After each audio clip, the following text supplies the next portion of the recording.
الحمد لله نحمده ونستعينه ونستغفره ونؤمن به ونتوكل عليه ونشهد أن لا إله إلا الله وحده لا شريك له ونشهد أن سيدنا وسندنا ومولانا وحبيبنا محمدا عبده ورسوله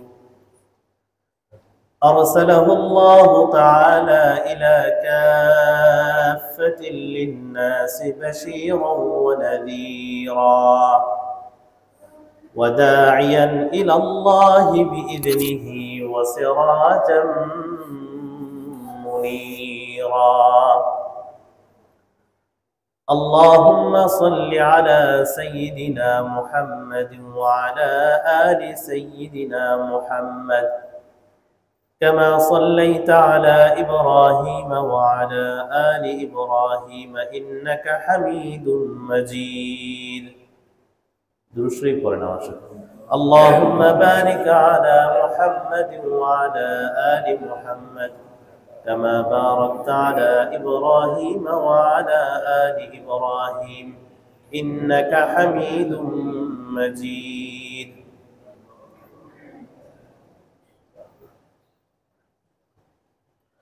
أما بعد فأعوذ بالله من الشيطان الرجيم. بسم الله الرحمن الرحيم.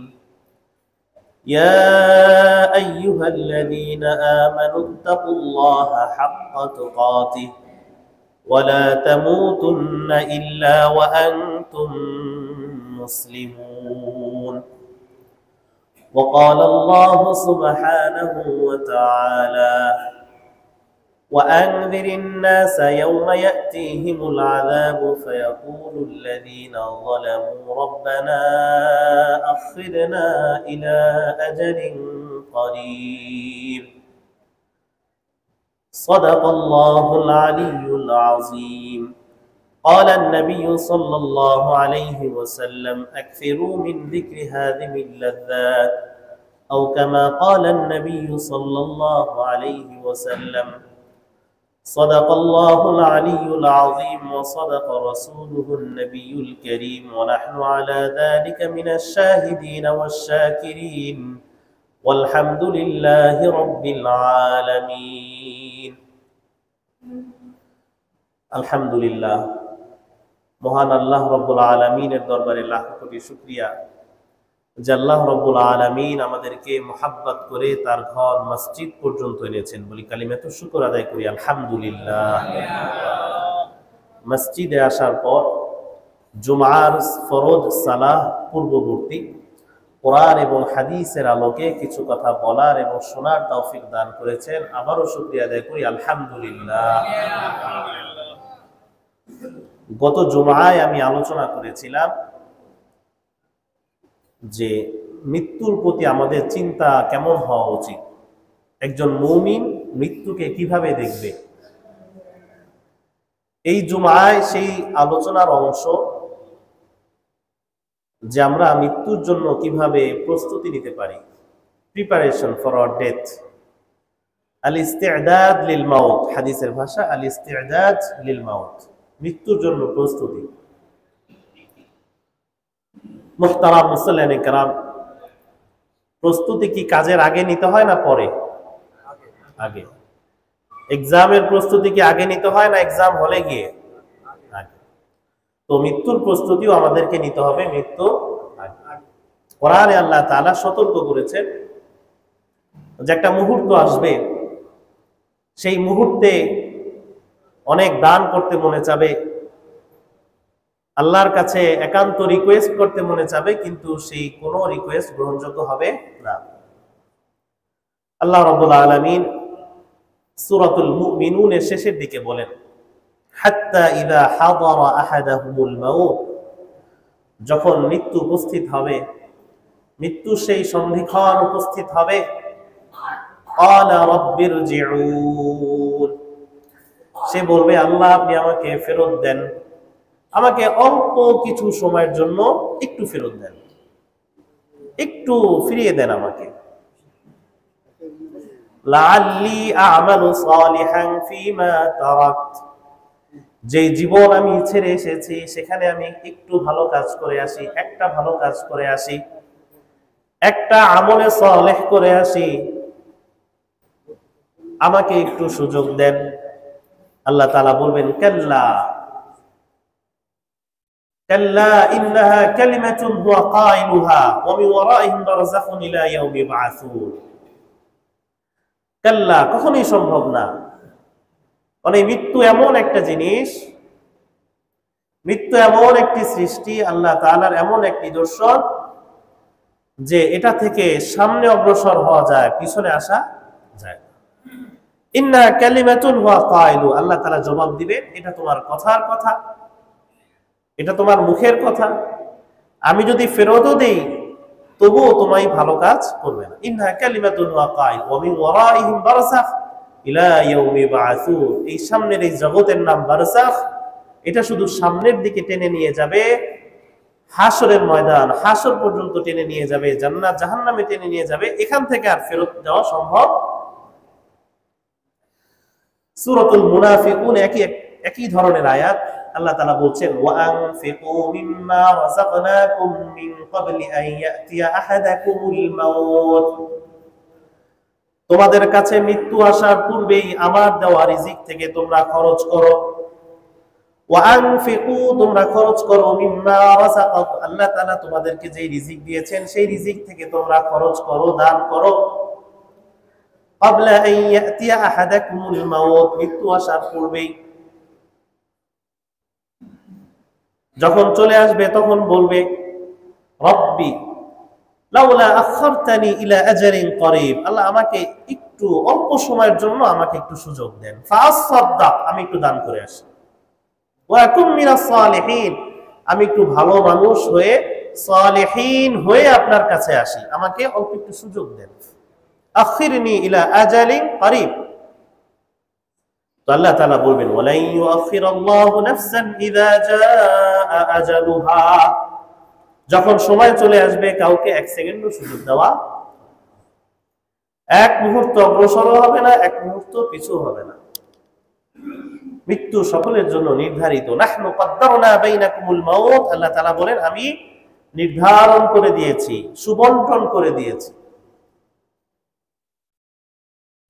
অনেক আয়াতে আল্লাহ তাআলা বলেন ওয়া আনদিরিন নাস ইয়াওমা ইয়াতিহিমুল আযাব ফায়াকুলুল্লাযীনা যালামু রাব্বানা আখিরনা ইলা আজালিন করিব নুজিব দাওয়াতাক ওয়া নাত্তাবি'র রাসূল, যে রাসূল আপনি সতর্ক করে দেন যখন মৃত্যুর সময় যখন আযাব সে দেখতে পাবে তখন সে আল্লাহ তাআলার কাছে একান্ত অনুরোধ জানাবে আখিরনি ইলা আজালিন করিব, আমাকে এক মুহূর্ত সময় দিন, নুজিব দাওয়াতাক ওয়া নাত্তাবি'র রাসূল, আমি আমার রাসূলকে একটু অনুসরণ করে আসি। এই সব আয়াতের মর্ম কথা এটাই, আমাদের জন্য সতর্কবাণী যে মৃত্যুর যে প্রস্তুতি, আমলে সালেহ, দান, সাদকা, আমাদের যে করণীয় হুকুকুল্লাহ, হুকুকুল ইবাদ, এই সব কিছু এখনই করতে হবে। এটার জন্য বিলম্ব করা যাবে না, অপেক্ষা করা যাবে না যে না আমার হয়তো আরো সময় আছে, পরে আমি কখনো করব। কারণ আল্লাহ তাআলা সুযোগ দিবেন না, তাই সুযোগের আগেই, সময়ের আগেই আমাকে মৃত্যুর জন্য প্রস্তুতি নিতে হবে। তো মৃত্যুর জন্য প্রথম যে প্রস্তুতি, প্রথম যে কথা সেটা হলো তাকওয়াতুল ঈমান, ঈমানকে মজবুত করা, ঈমানকে খাঁটি করা। কারণ আমরা জানি আল্লাহ তাআলার কাছে যদি কোনোভাবে আমরা মুমিন হয়ে পৌঁছতে পারি তাহলে কোনো না কোনো সময় ইনশাআল্লাহ জান্নাতে আমরা যাব ইনশাআল্লাহ। কিন্তু ঈমান ছাড়া যদি পৌঁছায়, ঈমান ছাড়া যদি কেউ আল্লাহ তাআলার সামনে যায়, ঈমান ছাড়া যদি কেউ মৃত্যুবরণ করে, হাসরের ময়দানে ঈমান ছাড়া ওঠে, তার জন্য কোনোদিন জান্নাতে যাওয়া সম্ভব? তার জন্য জান্নাতের দরজা চিরতরে বন্ধ হয়ে যাবে, জাহান্নাম তার জন্য অবধারিত। এই জন্য ঈমান প্রথম শর্ত। ঈমানকে মজবুত রাখা, ঈমানকে সচল রাখা, ঈমানকে নবায়ন করা। হাদিসে নানান ভাবে আসছে, ঈমান বৃদ্ধি হয়, ঈমান কমে, ঈমান ছুটে যায় আবার আসে। এক হাদিসে আছে মানুষ যখন কবিরা গুনাহ করে, জিনা করে, চুরি করে, তো ঈমান তার থেকে বের হয়ে যায়, ঈমান তার শরীর থেকে কি হয়? বের হয়ে যায়। তার নফস থেকে ঈমান বিচ্ছিন্ন হয়ে যায়, এটা ঘুরতে থাকে। যখন আবার সে তাওবা করে, ইস্তেগফার করে, তখন আবার ঈমান তার ভিতরে চলে আসে। মুহতারাম, ওই যে মাঝের সময় যেই মুহূর্ত আমি ঈমান ছাড়া ছিলাম, তখন যদি আমার মৃত্যু হয়ে যায়, যেন গুনাহের সময় চিন্তা করা উচিত, এই গুনাহের অবস্থায় যদি মৃত্যু হয় তাহলে আমার জন্য জাহান্নাম অবধারিত। একজন আলেম বলেছিলেন যে আপনার মৃত্যু দুই অবস্থায় হবে, হয় ইস্তেগফারের উপর হবে, না গুনাহের উপর হবে। জিনিসটা বোঝার চেষ্টা করে। মানুষের যখন মৃত্যু হয় তার সর্বশেষ কাজ কি হবে? হয় কোনো গুনাহ অথবা ইস্তেগফার। হয় কোনো গুনাহ করেছে, ইস্তেগফারের সময় পায়নি, গুনাহ মাফের সময় পায়নি, এই সময় মৃত্যু হয়ে গিয়েছে, অথবা সে ইস্তেগফার করেছে, আল্লাহ তাআলার কাছে ক্ষমা চেয়েছে, আল্লাহ তার সমস্ত গুনাহ মাফ করে দিয়েছেন, আরেকটা গুনাহের আগেই তার মৃত্যু হয়েছে।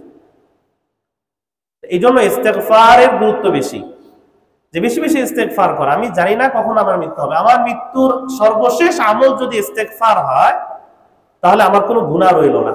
হাদিস শরীফে আসছে যে তওবা এমন ভাবে মানুষের গুনাহকে মুছে দেয় যেন সে ওই গুনাহই করে নাই, যেন সে ওই গুনাহই করে নাই। তো এই জন্য বেশি বেশি তওবা করা, ইস্তেগফার করা মৃত্যুর অন্যতম প্রস্তুতির মধ্যে একটা। তো যেটা বলছিলাম যে তাকওয়াতুল ঈমান, ঈমানকে মজবুত করা, ঈমানকে খাঁটি করা, আল্লাহ তাআলা নিষেধ করেছেন, সাবধান, পরিপূর্ণ মুমিন, পরিপূর্ণ মুসলিম না হয়ে আমার কাছে এসো না, সাবধান। ওয়ালা তামুতুন্না ইল্লা ওয়া আনতুম মুসলিমুন, পরিপূর্ণ মুমিন না হয়ে আমার কাছে এসো না।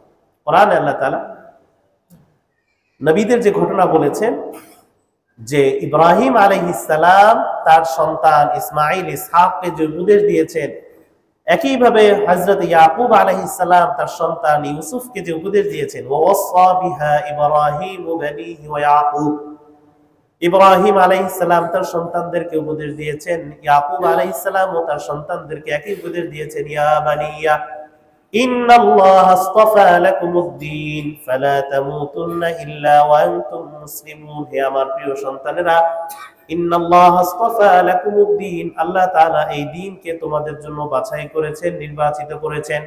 ফালা তামুতুন্না ইল্লা ওয়া আনতুম মুসলিমুন, তাই আল্লাহর দরবারে পরিপূর্ণ মুমিন, মুসলিম না হয়ে যেও না। ঈমানকে খাঁটি রাখা, জেনুইন রাখা, এটা একজন মুমিনের সবসময় চিন্তা হওয়া উচিত। আমার ঈমানের মধ্যে যেন শিরকের মিশ্রণ না ঘটে, আমার ঈমানের ভিতরে যেন কুফরের মিশ্রণ না ঘটে, আমার ঈমানের ভিতরে যেন বিদআতের মিশ্রণ না ঘটে। এটা খাঁটি রাখতে হবে, কারণ এটার সুবাদেই আমার জন্য জান্নাতের ওয়াদা।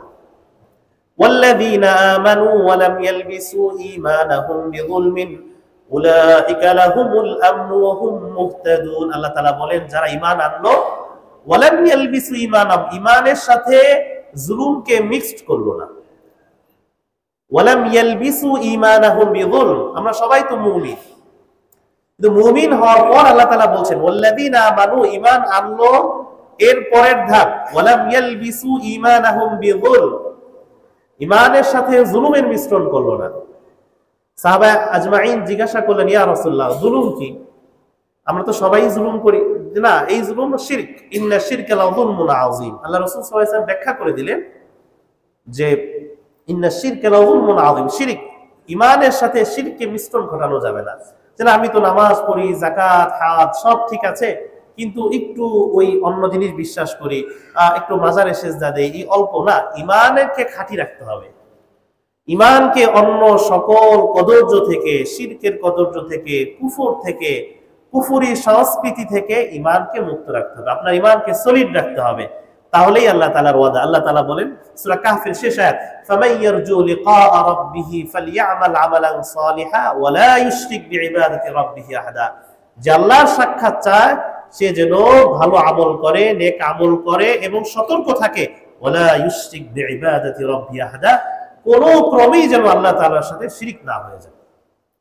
জন্য মৃত্যুর সবচেয়ে বড় প্রস্তুতি হলো যে আমাকে এই চিন্তা রাখতে হবে যে আল্লাহ তাআলার কাছে যে আমি যাব, আমার গন্তব্য আল্লাহ, ইলাইহিল মাসির ইলাইহিল মাআব, আমার গন্তব্য একমাত্র আল্লাহ, আর আল্লাহর কাছে আমাকে অবশ্যই মুমিন হয়ে পরিপূর্ণ মুসলিম হয়ে যেতে হবে।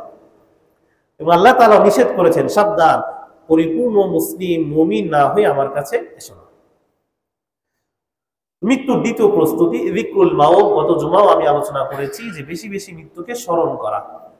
আল্লাহ রাসূল সাল্লাল্লাহু আলাইহি ওয়াসাল্লাম একটি আয়াত তেলাওয়াত করছেন, ফামান ইউরিদিল্লাহ আন ইয়াহদিয়াহু ইয়াশরাহ সাদরাহু লিল ইসলাম। আল্লাহ তাআলা যাকে ইচ্ছা করেন তার অন্তরকে আল্লাহ তাআলা ইসলামের জন্য প্রশস্ত করে দেন। বলেন সুবহানাল্লাহ। আল্লাহ তাআলা যেই ব্যক্তিকে হেদায়েতের ইচ্ছা করেন, অর্থাৎ আল্লাহ তাআলা যেই ব্যক্তিকে রহমত করতে চান, আল্লাহ তাআলা যেই ব্যক্তিকে পছন্দ করেন, আল্লাহ তাআলা যেই ব্যক্তিকে তার জান্নাত দিতে চান, ইয়াশরাহ সাদরাহু লিল ইসলাম, তার অন্তরকে আল্লাহ তাআলা ইসলামের জন্য প্রশস্ত করে দেন। এই আয়াত তেলাওয়াতের পর আল্লাহ রাসূল সাল্লাল্লাহু আলাইহি ওয়াসাল্লাম বললেন যে নূরুন ইয়াকযিফুল্লাহু ফিল কলব, আল্লাহ তাআলা তার অন্তরে একটা নূর ছুঁড়ে মারেন, একটা নূর আল্লাহ তাআলা তার অন্তরে দেন।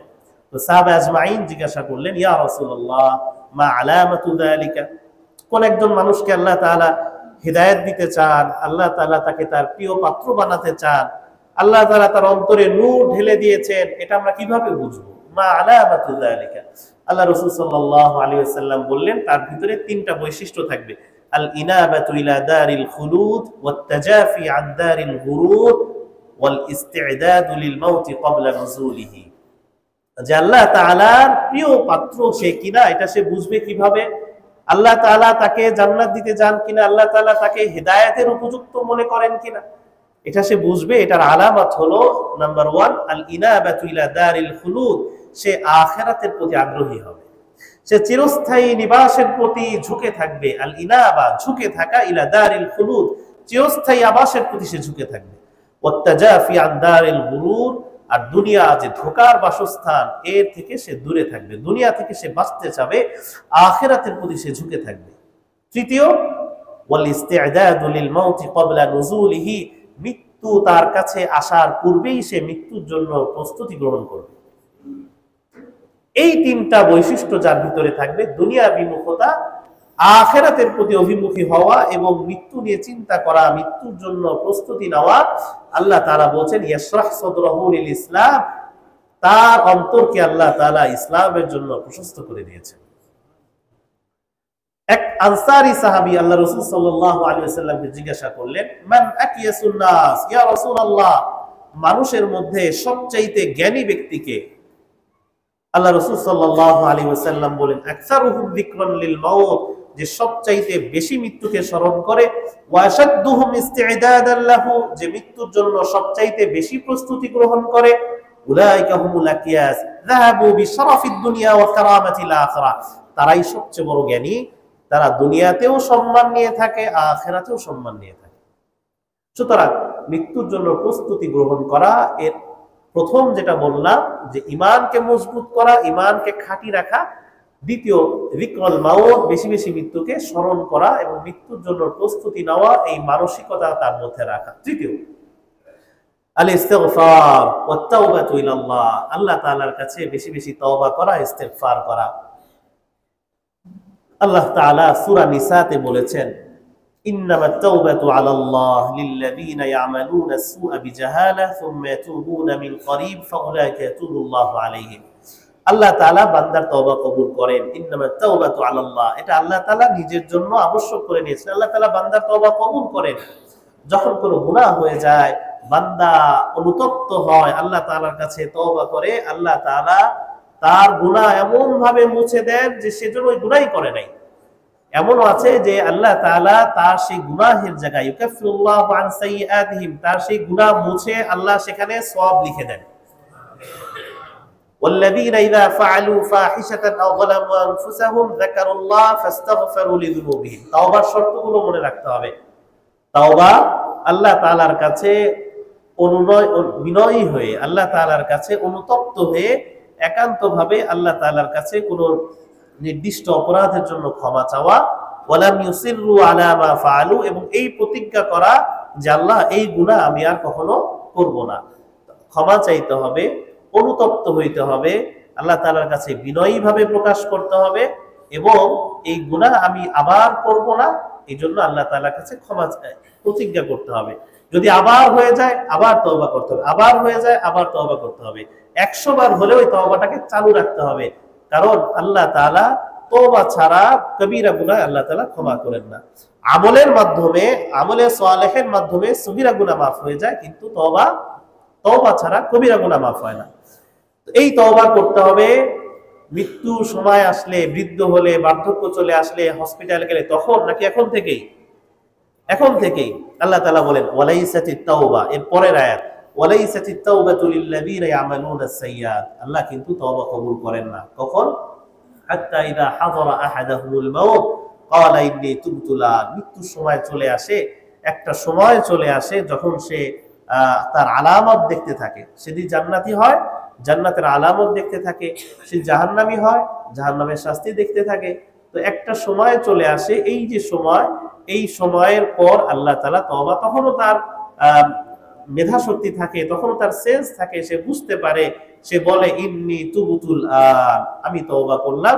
আল্লাহ তাআলা বলেন ওয়ালাল্লাযীনা ইয়ামুতুনা হুম কুফার, তার তওবাকে তো কবুল করা হলোই না, কুফরের উপর তার মৃত্যু হলো। নাউযুবিল্লাহি মিন যালিক। তাই সময়ের আগেই তওবা করা, বেশি বেশি তওবা করা, ইস্তেগফার করা। বড়রা বলেন যে তওবার দৈনিক 2 রাকাত নামাজ পড়া, তওবার নামাজ, সালাতুত তাওবা, যে আল্লাহ আমি আমার সমস্ত গুনাহের জন্য মাফ চাচ্ছি। তো বেশি বেশি ইস্তেগফার এবং তাওবার উপরে থাকা। চতুর্থ আল ইস্তি'দাদ লিল মাউত, মৃত্যুর প্রস্তুতির চতুর্থ উপায় আল মুহাফাযাতু আলাল আমালিস সালিহা, নেক আমলের প্রতি যত্নবান হওয়া। নেক আমলের প্রতি যত্নবান হওয়া, ভালো কাজ বেশি বেশি করা। আমার শেষ আমল যেন অবশ্যই নেক আমল হয়, কোনো গুনাহের উপর যেন আমার মৃত্যু না হয়, আল্লাহ তাআলার অবাধ্যতার উপর, নাফরমানির উপর যেন আমার মৃত্যু না হয়। যেহেতু আমি জানি না কখন মৃত্যু হবে, তাই সবসময়ই ভালো কাজের চেষ্টা করা, কখনোই গুনাহের কাছাকাছি না যাওয়া। হাদিস শরীফে আসছে ইন্নামাল আমালু বিল খাওয়াতিম, বান্দার শেষ আমলকে আল্লাহ তাআলা গুরুত্ব দেন, শেষ আমল গ্রহণ করা হয়, শেষ আমল অনুযায়ী তার সাথে মুআমালা হয়। একটি হাদিস শুনে আল্লাহ রাসূল সাল্লাল্লাহু আলাইহি ওয়াসাল্লাম বলেন যে ইন্নাল আবদা, এই হাদিসটি বুখারী শরীফ, মুসলিম শরীফ, তিরমিজি শরীফ, নাসাই শরীফ, সিয়াসিত্তা 4টা হাদিসের কিতাবে হাদিসটি এসেছে। হযরত জাবির ইবনে আব্দুল্লাহ রাদিয়াল্লাহু তাআলা আনহু থেকে বর্ণিত, তিনি বলেন যে আল্লাহ রাসূল সাল্লাল্লাহু আলাইহি ওয়াসাল্লাম ইরশাদ করেন ইন্নাল আবদা লা ইয়ামালু আমালা আহলিন নার, কোন একজন বান্দা সে সারা জীবন জাহান্নামের আমল করতে থাকে, মানে জাহান্নামীদের মতো আমল করতে থাকে, অর্থাৎ সে সারা জীবন মন্দ কাজ করে, গুনাহ করতে থাকে।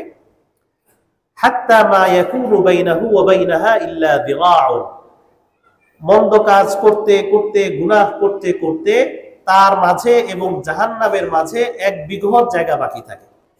অর্থাৎ সে খুব কাছাকাছি চলে যায়, জাহান্নামের খুব কাছাকাছি চলে যায়, অর্থাৎ মৃত্যুর সময় ঘনিয়ে আসে, যে 1 মুহূর্ত পরেই তার মৃত্যু হবে, আর তার জন্য জাহান্নাম অবধারিত।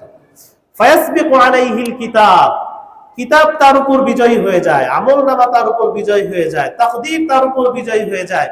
ফায়ামালু আমালা আহলিল জান্নাহ ফায়াদখুলাহা, শেষ মুহূর্তে সে একটি ভালো কাজ করে এবং এর দ্বারা তার জন্য জান্নাতের ফয়সালা হয়ে যায়।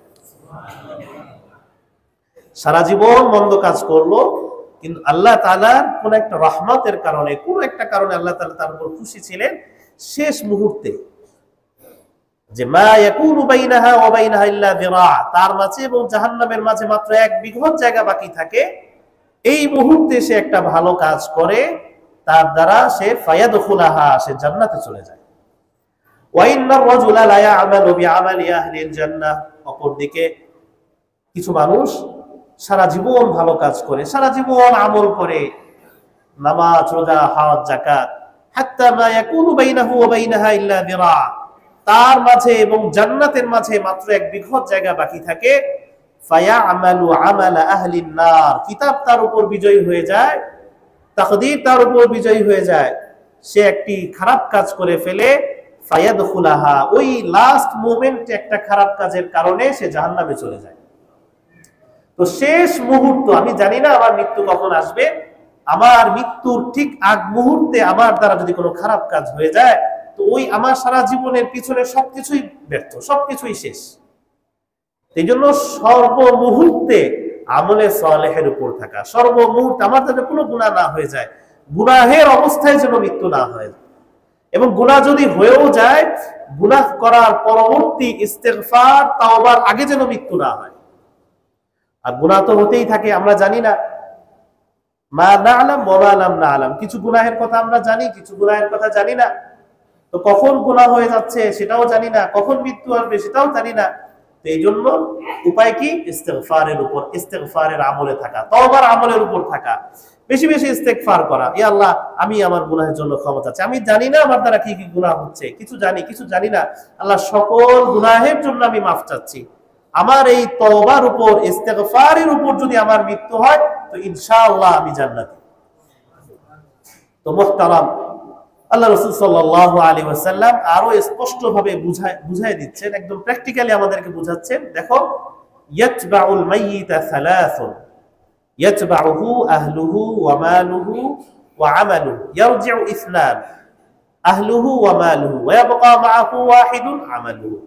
যে কোনো মানুষ যখন মারা যায় তার সাথে তিনটা জিনিস যায়, তার পরিবার যায়, তার সম্পদ যায়, তার আমল যায়। দেখেন, একজন মানুষ যখন মারা গেল, তার কবরস্থান পর্যন্ত তার পরিবার যায়, তার কিছু সম্পদ তার সাথে যায়, টাকা পয়সা, গাড়ি, তার ব্যাংক ব্যালেন্স তার সাথে যায়। তো আল্লাহ রাসূল সাল্লাল্লাহু আলাইহি ওয়াসাল্লাম বলছেন যে ইয়াতবাউল মাইয়িতা সালাসুন, কোন মৃত ব্যক্তির পিছু পিছু তার সম্পদ যায়, তার পরিবার যায়, তার আমল যায়। ফায়ারজিউ ইসনান, দুটি জিনিস ফিরে আসে, একটা জিনিস রয়ে যায়। ইয়ারজিউ আহলুহু ওয়া মালুহু ওয়া ইয়াবকা আমালুহু, তার পরিবার ফিরে আসে, তার সম্পদ ফিরে আসে, কিন্তু তার আমল তার কাছে রয়ে যায়। তো এই জন্য নেক আমলের গুরুত্ব সবসময় বেশি, এবং বিশেষ করে এইটা খেয়াল রাখা যে আমার যেন গুনাহের উপর মৃত্যু না হয়, বদ আমলের উপর যেন আমার মৃত্যু না হয়। আমার মৃত্যুর শেষ আমল, মৃত্যুর আগের শেষ আমলটা যেন কোনো নেক আমল হয়, শেষ আমলটা যেন ইস্তেগফার হয়, শেষ আমলটা যেন ইস্তেগফার হয়, তাওবা হয়। আল্লাহ তাআলা আমাদেরকে তৌফিক দান করুন। আমিন।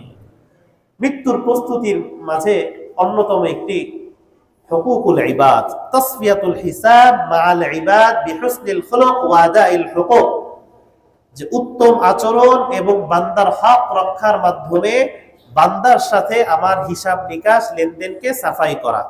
আল্লাহ তাআলার কাছে এমন ভাবে উপস্থিত হওয়া যে আল্লাহ, আমি আপনার কাছে এসেছি, আমি আমার সবার হক আদায় করে এসেছি, কেউ আমার কাছে কিছু পায় না, কারোর প্রতি আমি জুলুম করি নাই, কারোর কাছে আমার ঋণ নেই, এমন ভাবে যাওয়া। সাফ, তাসফিয়াতুল হিসাব মাআল ইবাদ, বান্দার সাথে সমস্ত লেনদেন মুআমালাকে সাফ করে যাওয়া, প্রত্যেককে প্রত্যেকের হক দিয়ে দেওয়া। আল্লাহ রাসূল সাল্লাল্লাহু আলাইহি ওয়াসাল্লাম বলেছেন যে ফালইয়াতি, সে এমন ভাবে আসবে, আল্লাহ তাআলার কাছে এমন ভাবে আসবে যে সে চায় যে অন্যরাও তার কাছে যেভাবে আসুক, সে অন্যদের থেকে যে মুআমালা আশা করে সে যেন অন্যদের সাথে একই মুআমালা করে। মুহতারাম, হুকুকুল ইবাদ, বান্দার হক, এই ব্যাপারে সচেতন হতে হবে, এই ব্যাপারে প্রত্যেককে সচেতন হতে হবে। কারণ আল্লাহ তাআলার হক, আল্লাহ তাআলা গফুর, আল্লাহ তাআলা রহমান, আল্লাহ তাআলা মাফ করে দিবেন। কিন্তু বান্দার হক যদি সে না মাফ করে, তাহলে কিন্তু মাফ হবে না। বান্দার হক বান্দার কাছেই মাফ চেয়ে নিতে হবে। একটি হাদিস শুনে আল্লাহ রাসূল সাল্লাল্লাহু আলাইহি ওয়াসাল্লাম বলছেন, আন আবি হুরায়রা রাদিয়াল্লাহু তাআলা আনহু, আল্লাহ রাসূল সাল্লাল্লাহু আলাইহি ওয়াসাল্লাম বলেন, আতাদরুন মাল মুফলিস, তোমরা কি জানো যে নিঃস্ব কারা?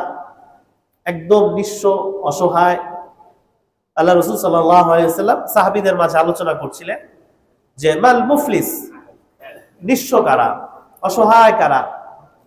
তো সাহাবা আজমাইন বললেন, আল মুফলিসু ফিনা মান লা দিরহাম লাহু ওয়ালা মাতা, নিঃস্ব অসহায় তো সে যার কাছে কোনো টাকা পয়সা নেই, দিরহাম নেই, দিনার নেই, কোনো সম্পদ নেই, সেই তো আমাদের মাঝে সবচেয়ে নিঃস্ব।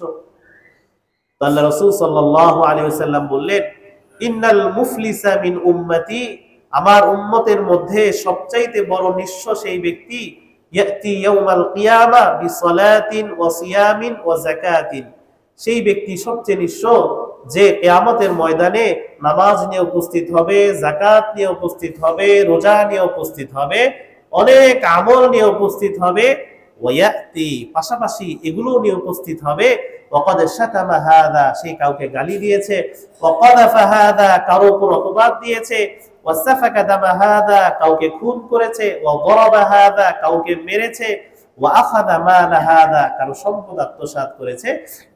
নামাজ, রোজা, হজ, যাকাত এর পাশাপাশি এই জুলুম নিয়েও হাজির হবে। বান্দার হক নষ্ট করেছে এটা নিয়েও সে হাজির হবে। ওই ব্যক্তি সবচেয়ে বড় নিঃস্ব। কিভাবে? ফায়ুতা হাযা মিন হাসানাতিহি ওয়া হাযা মিন হাসানাতিহি, সেই মাজলুম ব্যক্তিদেরকে, হকদার ব্যক্তিদেরকে তার নামাজ, রোজা, হজ, যাকাত, তার এই আমলগুলো আস্তে আস্তে ধীরে ধীরে দিয়ে দেওয়া হবে। ফাইন ফানিয়াত ক্বাবলা মা ইউকদা আলাইহি, এক পর্যায়ে তার সমস্ত আমল শেষ হয়ে যাবে, তারপরও আরো কিছু হকদার, পাওনাদার রয়ে যাবে। ফাউখিযা মিন খাতায়াহুম, তখন সেই পাওনাদারদের গুনাহ নেওয়া হবে। ফাতুরিহাত আলাইহি, সেই ব্যক্তির উপর সেই গুনাহগুলোকে আরোপ করা হবে। সুম্মা তুরিহা ফিন্নার, অতঃপর তাকে জাহান্নামে নিক্ষেপ করা হবে। নাউযুবিল্লাহ। তো নামাজ, রোজা, হজ, যাকাত মৌলিক আমলের ব্যাপারে আমরা যতটা সচেতন, আমল আখলাকের ব্যাপারে ততটা সচেতন না, লেনদেনের ব্যাপারে ততটা সচেতন না, ব্যবসায়িক বিষয়ে ততটা সচেতন না। আপনারা খতিব সাহেবের কাছে আসেন, ইমাম সাহেবের কাছে আসেন, বিভিন্ন মাসলা নিয়ে, নামাজের মাসলা নিয়ে, কুল আল্লাহ নিয়ে, এই বিষয়ে তো আসেন না যে ব্যবসা করছি, যে এই প্রক্রিয়াটা হালাল হচ্ছে কিনা, আমি একটা অনলাইন বিজনেসের জড়িত, এই যে আমি লেনদেন করছি এটা হালাল হচ্ছে কিনা। ইসলামে তো ব্যবসায়িক বিষয়, তো ইসলামে নির্দেশনা আছে। আপনি যদি ইসলামের যে কিতাবাত, মাসলা মাসালের যে কিতাব, হেদায়া, যে কোনো কিতাব দেখেন, যে সেখানে আপনি হিসাব করে দেখেন যে নামাজের জন্য কয় পৃষ্ঠা বর্ণনা, ব্যবসার জন্য কয় পৃষ্ঠার বর্ণনা। হ্যাঁ, বিশাল আলোচনা সেখানে। আমি মৌলিক আমলকে খাটো করছি না, কিন্তু এই মৌলিক আমলগুলো আপনার লেনদেন, আমল, আখলাক, অন্যান্য বিষয়ের কারণে মৌলিক বিষয়গুলো নষ্ট হয়ে যাবে। হ্যাঁ, অসংখ্য হাদিস এ ব্যাপারে পাওয়া যায় যে বান্দা অনেক আশাবাদী হয়ে আল্লাহর কাছে যাবে, কিন্তু দেখবে যে তার আখলাকগত কারণে, হ্যাঁ, তার আখলাকগত কারণে, চারিত্রিক কারণে সে আমলগুলো বরবাদ হয়ে যাবে। হ্যাঁ, সে বুঝবেই না যে কোত্থেকে কিভাবে তার আমলগুলো বরবাদ হয়ে গেল। আল্লাহ রাসূল সাল্লাল্লাহু আলাইহি ওয়াসাল্লামের মর্যাদা আলোচনায় যে আয়াতগুলো আছে, যে সাবধান, আল্লাহ রসুলের কণ্ঠের উপরে তোমাদের কণ্ঠকে উচ্চ করো না, হ্যাঁ, মানে বেয়াদবি করো না, যে তোমাদের অজান্তেই তোমাদের সমস্ত আমল নষ্ট হয়ে যাবে। তো কিছু কিছু বিষয় আছে যেই বিষয়ের কারণে, এগুলো চারিত্রিক বিষয়, ইসলামের কোনো বিষয় নিয়ে উপহাস করা, কোনোভাবে ইসলামের মৌলিকতার কোনো বিষয় নিয়ে সন্দেহ করা, কিছু বিষয় আছে, এই বিষয়ের কারণে আমাদের সমস্ত আমল নষ্ট হয়ে যায়, ভালো আমলগুলো নষ্ট হয়ে যায়। এই জন্য হুকুকুল ইবাদের ক্ষেত্রে সচেতন থাকতে হবে। আমার যদি কোনো পাওনা থাকে, সেই পাওনাগুলো আদায় করে নিতে হবে। কারো প্রতি যদি আমি জুলুম করে থাকি, সেই জুলুম, মাজলুম ব্যক্তির কাছে আমার নিজের স্বেচ্ছায় স্বতঃস্ফূর্ত ভাবে গিয়ে তার কাছে ক্ষমা চেয়ে নিতে হবে। প্রত্যেককে তার হক, ভাই বোনের হক, আত্মীয় স্বজনের হক, প্রতিবেশীর হক, যে যেই হক আমার থেকে পায়, প্রত্যেককে তার হক দিয়ে তারপর আল্লাহ তাআলার কাছে যাওয়া। বান্দার হককে নষ্ট করে আল্লাহ তাআলার সামনে যাওয়া যাবে না। আমার যা পুঁজি, হালকা পুঁজি, এটাও বরবাদ হয়ে যাবে। তো মুহতারাম, ইস্তেদাদ লিল মাউত, মৃত্যুর প্রস্তুতি নিয়ে আলোচনায় বলছিলাম যে নেক আমলের প্রতি যেভাবে যত্নবান হতে হবে, একইভাবে হুকুকুল ইবাদ যে আমার যারা যেন নষ্ট না হয়, বান্দার হক নষ্ট না হয়, সেক্ষেত্রেও সচেতন থাকতে হবে। মৃত্যুর প্রস্তুতির একটি হলো যে এমন কিছু কাজ করা, যেই কাজের দ্বারা আমার মৃত্যুর পরেও যেন আমার আমলনামা জারি থাকে। আমরা জানি সদকায়ে জারিয়া, সদকায়ে জারিয়ার প্রতি যত্নবান হওয়া। হাদিস শরীফে আসছে, আল্লাহ রাসূল সাল্লাল্লাহু আলাইহি ওয়াসাল্লাম বলেন, ইযা মাতাল ইনসান, যখন কেউ মারা যায়, ইনকাতা আমালুহু, তার আমলের দরজা বন্ধ হয়ে যায়। ইনকাতা আমালুহু, তার আমলের সমস্ত দরজা বন্ধ হয়ে যায়। সে চাইলে এখন নামাজ পড়তে পারবে না, যাকাত দিতে পারবে না, দান করতে পারবে না, কোনো আমলই তার পক্ষে সম্ভব না। ইল্লা, তবে সাদাকাতুন জারিয়া, প্রবাহমান সাদাকা, যেই সাদকার প্রভাব বাকি থাকে, যে সাদকার প্রভাব বাকি থাকে এবং অনেক মানুষ উপকৃত হয়, একজনের দ্বারা 10 জন উপকৃত হয়, সেই 10 জন দ্বারা আরো 10 জন উপকৃত হয়। তো প্রবাহমান যে সাদাকা, সাদকায়ে জারিয়া, এই সাদকায়ে জারিয়া বাকি থাকে, বান্দার মৃত্যুর পরও সওয়াব তার নিকট পৌঁছতে থাকে। ইলমুন ইউনতাফাউ বিহি, উপকারী ইলম, আপনি কাউকে কিছু একটা শিখালেন, দিনের বিষয়, কাউকে নামাজের কথা বললেন, কাউকে দিনের কোনো একটা কিছু শিখালেন, সে সেটার উপর আমল করলো, সে যতদিন আমল করবে তার কোনো সওয়াবের কমতি ছাড়াই একটি অংশ আপনার আমলনামায় পৌঁছতে থাকবে। ইলমুন ইউনতাফাউ বিহি ওয়া ওয়ালাদুন সালিহুন ইয়াদউ লাহু, এবং নেককার সন্তান, যে সন্তান তার জন্য দোয়া করবে। সন্তানের ক্ষেত্রেও সচেতন হতে হবে যে এই সন্তান আমার জন্য সদকায়ে জারিয়া স্বরূপ, এই সন্তান আমার মৃত্যুর পরও তার আমলের দ্বারা আমি প্রভাবিত হব। সে যদি বদ আমল করে সেটার প্রভাবও আমি পাবো, সে যদি নেক আমল করে সেটার প্রভাবও আমি পাবো। সন্তান সকলকে হাফেজ আলেম বানানো জরুরি না, কিন্তু সকলকে দিনদার বানানো জরুরি। প্রত্যেক সন্তানকে দিনদার বানানো জরুরি। প্রত্যেক সন্তানকে মাদ্রাসায় পাঠানো, হাফেজ আলেম বানানো হয়তো জরুরি না, যে কিছু সংখ্যক হবে ইয়াতাফাক্কাহু ফিদ্দীন, যদি হয় সেটা তো নূরুন আলা নূর, নূরুন আলা নূর, সে দুনিয়াতেও লাভবান হবে, আখিরাতে বেশি লাভবান হবে। কিন্তু প্রত্যেক সন্তানকে মৌলিক দ্বীন শিক্ষা দেওয়া এটা পিতামাতার উপর ফরজ। প্রত্যেক সন্তানকে মৌলিক, এমনও হয় যে বাবা মারা যায়, সন্তান জানাজার নিয়মটাও জানে না, দোয়াটাও জানে না, সূরা ফাতিহাও পড়তে জানে না, হুজুরের কাছে দোয়া চায়। আগে তো নিজে দোয়া করতে হবে, আগে তো নিজে দোয়া কালাম করতে হবে, তারপর না আমি আরেকজনের কাছে যাব। তো সন্তানও আমার মৃত্যুর পরের প্রস্তুতির একটা অংশ। এই সন্তানের পিছনেও মেহনত করা, এই সন্তান যেন আল্লাহর দরবারে আমার বিরুদ্ধে সাক্ষ্য না দেয় যে আমার পিছনে দুনিয়াবি অর্জনে যেই পরিমাণ মেহনত করেছে, ডাক্তার ইঞ্জিনিয়ার হওয়ার পিছনে, ভালো একটা স্কুলে ভর্তি করা, সেই এখন তো মেহনত জন্মের পর থেকেই শুরু হয়ে যায়। কোন স্কুল, এত দৌড়াদৌড়ি, যে আমার পার্থিব লাভের পিছনে আমার পিতামাতা যে পরিমাণ মেহনত করেছে, দিন শিক্ষার পিছনে অতটা মেহনত করে নাই। নাম কাওয়াজতে একটা হুজুর দিয়ে রেখেছে, কোনোভাবে খতম হয়ে গেল। দিন যে শিখবো, আল্লাহ তাআলা দিন কি, মৌলিক দিন কোনটা, যেই সন্তান মৃত্যুর আগ পর্যন্ত নেক আমল, যখন তার উপর বিধান আসবে তখন যেন সে ওই বিধান সম্পর্কে সচেতন থাকে। তার উপর যাকাত ফরজ সে জানেই না, হ্যাঁ, তো যখন যেই বিধান তার উপর আসবে সে যেন ওই বিধান ভালোভাবে পালন করতে পারে, এটাই হলো মৌলিক দিন। যখন তার উপর যে বিধান ফরজ, তখন যেন সেই ফরজিয়া ইলম সম্পর্কে তার মৌলিক ধারণা থাকে। এই জ্ঞানটুকু প্রত্যেক সন্তানকে দিতে হবে। আল্লাহ রাসূল সাল্লাল্লাহু আলাইহি ওয়াসাল্লাম তাই বলেছেন যে সমস্ত আমল বন্ধ হয়ে গেলেও সদকায়ে জারিয়া, উপকারী ইলম এবং ওয়ালাদুন সালেহ, নেককার সন্তান, এটার আমল, এটার সওয়াব জারি থাকে। একটি হাদিসে সদকায়ে জারিয়াকে ব্যাখ্যা করেছেন আল্লাহ রাসূল সাল্লাল্লাহু আলাইহি ওয়াসাল্লাম বলেন, ইন্না মিম্মা ইয়ালহাকুল মুমিন বাদা মাউতিহি, মৃত্যুর পরও তার কাছে কি কি পৌঁছায়, ওয়ালাদান তারাকাহু, নেক সন্তান, উপকারী ইলম। এর পাশাপাশি আল্লাহ রাসূল সাল্লাল্লাহু আলাইহি ওয়াসাল্লাম বলেন, আও মাসহাফান ওয়ারাসাহু, কোন একটি মাসহাফ হাদিয়া দিল, কোরআন, এর দ্বারা কেউ পড়লো, উপকৃত হলো, সেই সওয়াবও সে পাবে। আও মসজিদান বানাহু, মসজিদ নির্মাণে শরীক হলো, এটাও সাদকায়ে জারিয়া।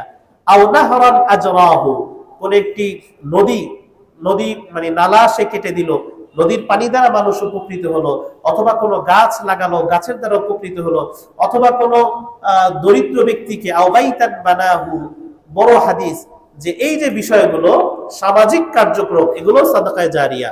যে কোনো দরিদ্র ব্যক্তিকে কোনো স্থায়ী বাসস্থানের সুযোগ করে দেওয়া, স্থায়ী চাকরির সুযোগ করে দেওয়া, কোনো মানুষ স্বাভাবিক যেন উপকৃত হতে পারে, গাছ লাগানো, নদী নালা বানানো, মসজিদ নির্মাণ করা, মুসহাফ, কোরআনের কবি হাদিয়া দেওয়া, এগুলোও সাদাকায়ে জারিয়া। তো মৃত্যুর পরও এই আমলগুলো বাকি থাকে। মুহতারাম, মৃত্যুর প্রস্তুতির একটি উত্তম মৃত্যুর জন্য হুসনুল খাওয়াতিম, আমার শেষটা যেন সুন্দর হয়, এই জন্য আল্লাহ তাআলার কাছে বেশি বেশি দোয়া করা, আল্লাহ তাআলার কাছে বেশি বেশি দোয়া করা। এক্ষেত্রে মাসালা হলো যে স্বাভাবিকভাবে মৃত্যু চাওয়া যায় না, যে আল্লাহ আপনি আমাকে মৃত্যু দিন, স্বাভাবিকভাবে মৃত্যু কামনা করা যায় না, নিষেধ, যে মৃত্যু চাওয়া যায় না। কিন্তু কোনো গুণ সহ চাওয়া যায়, যেন আল্লাহ আপনি আমাকে নেককারদের সাথে মৃত্যু দিন, এটা চাওয়া যায়। কোরআনে অসংখ্য জায়গায় আসছে, ওয়াতাওয়াফানা মা'আল আবরার, হে আল্লাহ আপনি আমাকে নেককারদের সাথে মৃত্যু দিন। হযরত ইউসুফ আলাইহিস সালাম দোয়া করেছিলেন, ফাতিরাস সামাওয়াতি ওয়াল আরদ আনতা ওয়ালিয়্যি ফিদ দুনিয়া ওয়াল আখিরাহ, তাওয়াফানি মুসলিমা ওয়া আলহিকনি বিস-সালিহিন, হে আল্লাহ আপনি আমাকে মুসলিম হিসাবে মৃত্যু দিন, ওয়া আলহিকনি বিস-সালিহিন, নেককারদের সাথে আমাকে মিলিত করে দিন। তাই শুধু জেনারেলি মৃত্যু চাওয়া যায় না, এটা নিষেধ যে আল্লাহ আপনি আমাকে মৃত্যু দিন, এটা চাওয়া যাবে না। কিন্তু কোন সিফাতকে সংযুক্ত করে যে নেককারদের সাথে মৃত্যু দিন, আমাকে উত্তম মৃত্যু দিন, এটা চাওয়া যায়। একটি হাদিসে আল্লাহ রাসূল সাল্লাল্লাহু আলাইহি ওয়াসাল্লাম বিষয়টি ব্যাখ্যা করেছেন যে লা ইয়াতামান্নায়ান্না আহাদুকুম বিদুররিন, তোমাদের কেউ যেন কোনো ক্ষতির কারণে ফ্রাস্ট্রেটেড হয়ে মৃত্যু কামনা না করে। যতই সমস্যা আসুক আল্লাহ তাআলার কাছে যেন মৃত্যু কামনা না করে। ফাইন কানা লা বুদ্দা মুতামান্নিয়ান, যদি মৃত্যু চাইতেই হয় তাহলে সুন্দর করে চাও। কিভাবে? আল্লাহুম্মা আহয়িনি মা কানাতিল হায়াতু খায়রুল লি।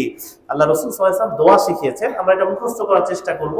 আল্লাহুম্মা আহয়িনি মা কানাতিল হায়াতু খায়রুল লি, হে আল্লাহ আপনি আমাকে বাঁচিয়ে রাখেন যতদিন আমাকে বাঁচানো আপনি উত্তম মনে করেন। আমরা বাংলাও করতে পারি, আহয়িনি মা কানাতিল হায়াতু খায়রুল লি, আল্লাহ যতদিন আমার জন্য আমার এই জীবন বেঁচে থাকা উত্তম ততদিন আপনি আমাকে বাঁচিয়ে রাখেন। ওয়া তাওয়াফানি ইযা কানাতিল মাউতু খায়রুল লি, এবং আমাকে নিয়ে যান যখন আমার জন্য যাওয়াটাই উত্তম, আমাকে মৃত্যু দিন যখন আমার জন্য মৃত্যুই উত্তম। তাই স্বাভাবিকভাবে শুধু মৃত্যু শব্দ দিয়ে দোয়া করা যায় না, তার সাথে কোন একটি গুণ যুক্ত করে দোয়া করা যায় যে আল্লাহ আমার যতদিন বেঁচে থাকা আমার জন্য মঙ্গল, ততদিন আপনি আমাকে বাঁচিয়ে রাখেন, যখন আমার জন্য চলে যাওয়া উত্তম তখন আপনি আমাকে নিয়ে যান। আরেকটি হাদিসে আছে যে গায়রু মাফতুন, হে আল্লাহ কোন বড় ফিতনায় আক্রান্ত হওয়ার আগেই আপনি আমাকে মৃত্যু দিন। হুসনুল যুন্ন বিল্লাহ। আরেকটি হাদিসে আছে যে লা ইয়াতামান্নায়ান্না আহাদাকুমুল মাউত, তোমাদের কেউ যেন মৃত্যু না চায়। একটা লজিক, আল্লাহ রাসূল সাল্লাল্লাহু আলাইহি ওয়াসাল্লাম বললেন যে মৃত্যু চাওয়া উচিত না, কারণ সে যদি বেঁচে থাকে হয় ভালো কাজ করবে না খারাপ কাজ করবে, তাই তো, এর বাইরে তো না। একটা মানুষ যদি বেঁচে থাকে তো ভালো কাজ হবে না খারাপ কাজ হবে। আল্লাহ রাসূল বলেন দুটোই তো ভালো। ইম্মা মুহসিনান ফালিয়াজদাদ, যদি ভালো কাজ করে তার আমলনামা বাড়লো, আর যদি খারাপ কাজ করে সে তওবার সুযোগ পেল। কি পেল? তওবার সুযোগ পেল। তাই কোনো অবস্থাতেই মৃত্যু উত্তম না। যে মানুষ বলে যে না এই অবস্থা থেকে আমার জন্য মরে যাওয়াই ভালো, না, কোন সংকট থেকেই মৃত্যু কখনো উত্তম না, বেঁচে থাকাটা উত্তম। আল্লাহ রাসূল সাল্লাল্লাহু আলাইহি ওয়াসাল্লাম বলেন ইম্মা মুহসিনান ফালিয়াজদাদ ওয়া ইম্মা মুসিআন ফালিয়াস্তাতিব, দুটোই তো ভালো। যদি বেঁচে থাকে ভালো কাজ করলে তার আমলনামা বৃদ্ধি পাবে, আর খারাপ কাজ করলে সে অন্তত তওবার সুযোগ পাবে।